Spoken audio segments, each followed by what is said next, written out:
Hey everybody, it's Jason Blaha here. Now that my two obligatory informative videos are done for the day, it's time to talk about current events, other stuff going on in the community.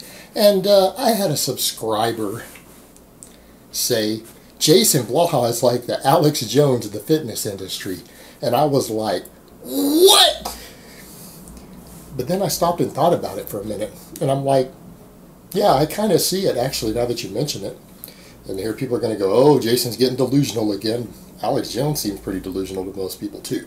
So let me put on my +5 hat of weaponsmithing, work on skilling up my crafting a little bit, and let's talk about this. That's an interesting comparison. Obviously, Alex Jones kind of covers a much larger genre out there, politics, world events, everything else, and I cover here just the fitness community.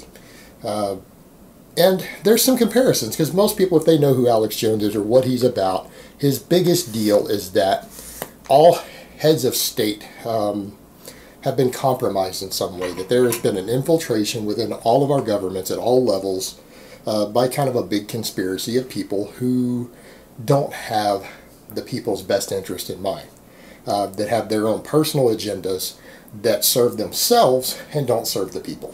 And that generally government has been largely taken over. And he talks about all that stuff, and that's a big part of what he talks about, that they use illusion, deceit, everything else to promote their agenda and their ends. And you know what? Isn't that really what's happened to the fitness world, and isn't that what I kind of call people out on? I mean, when you really think about it, isn't that kind of what I'm saying has happened in the fitness world, that there is a big conspiracy? And kind of like Alex Jones there, a lot of people love me, a lot of people don't love me. My view on Alex Jones, now I'm going to roast him later on something fitness related probably that I did see come up, but for the most part, I kind of like Alex Jones. I might disagree with a lot of what he says, but there is an element of truth to it. There is an element of truth to what the guy says. So you can't discount all of it. You certainly can't. Some of it's provable. So you've got that, and kind of similar with me.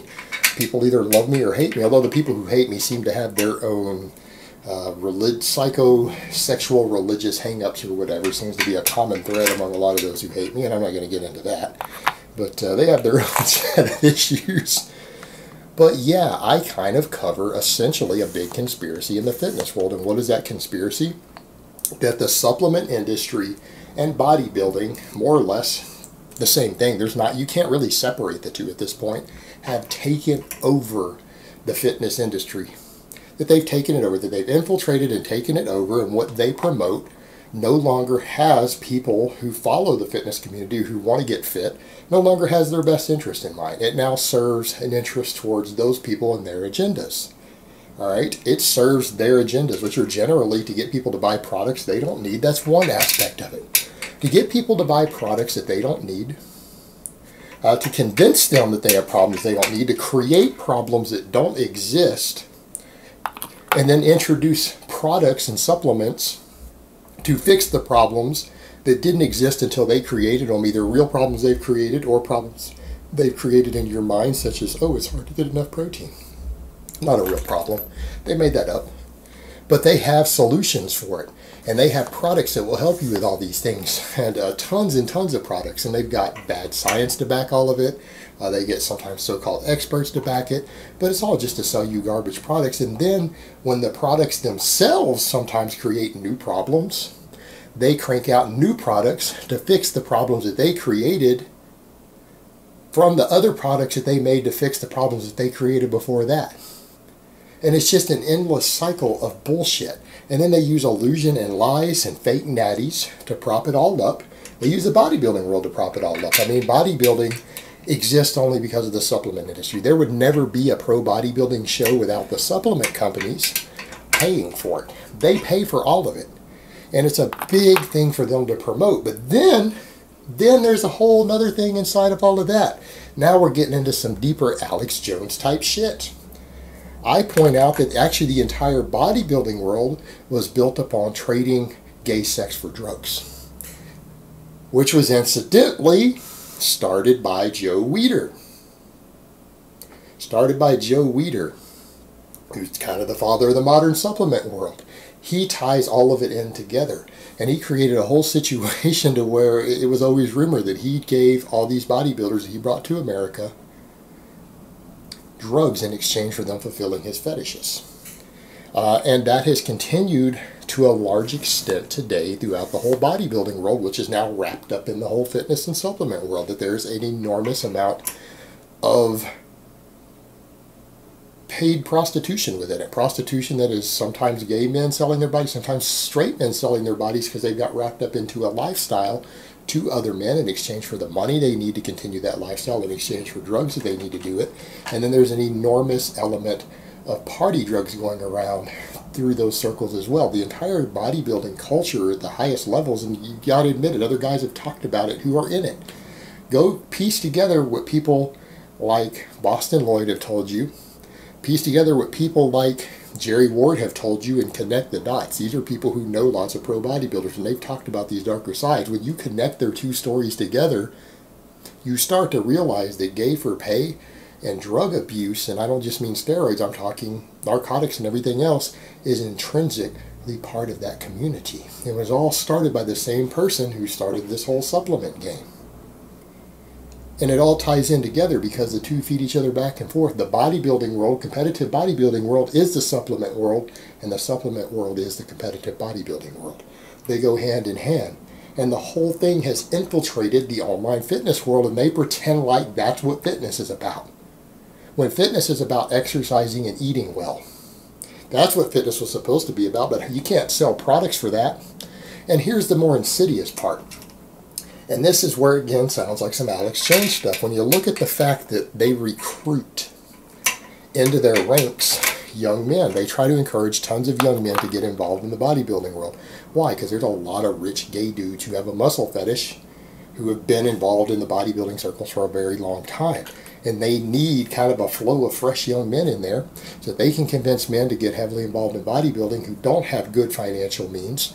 They can convince them to be obsessed with their aesthetics, which again, already kind of a feminine thing.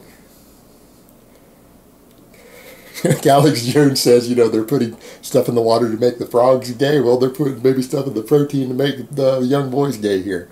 And they kind of are. They're bringing them around to that mindset, because being obsessed with your aesthetics and the beauty of your body is a very feminine trait. Not saying it makes you gay, but it is a feminine thought pattern. And Alex Jones will talk to you about the whole gender fluid thing being part of an elite globalist agenda. Well, I'm telling you, this whole feminine mindset thrown into the training world is part of a big prostitution agenda to give them better chances of roping young men in who they can then trade sex for drugs, young men who otherwise wouldn't be interested in other dudes. And they do it, and that's part of it. You get involved in that world, you're going to be approached a lot. You're going to be approached for gay prostitution. When you get into the whole party scene and then you do party drugs and everything else in it, you're going to have a much, much higher chance of getting sucked into that whole situation. And it is a big conspiracy. So the fact that I talk about all of this and talk about the reality of these companies and bodybuilding and what it's really about, I guess maybe that does make me the Alex Jones of the fitness industry, just on a much smaller scale. And you know what? While we're on this genre, I want to finish up my video with a quote that another guy, people from Alex Jones' genre love, a guy who I really like too, by the way, by the name of Bill Hicks, who was a comedian and social critic. And he used to end his shows with this quote.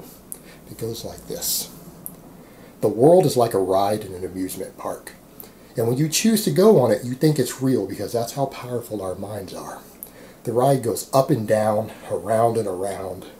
It has thrills and chills, and it's very brightly colored. And it's very loud, and it's fun for a while. Many people have been on the ride a long time, and they begin to wonder, hey, is this real, or is it just a ride? And other people have remembered, and they come back to us and say, hey, don't worry, don't be afraid ever, because this is just a ride." And we kill those people. Shut him up! I've got a lot invested in this ride. Shut him up. Look at my furrows of worry. Look at my big bank account and my family. This has to be real. It's just a ride. But we always kill the good guys who try to tell us that. You ever notice that? And let the demons run amok?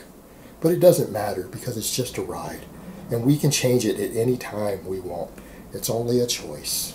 No effort, no work, no job, no savings of money. Just a simple choice right now between fear and love.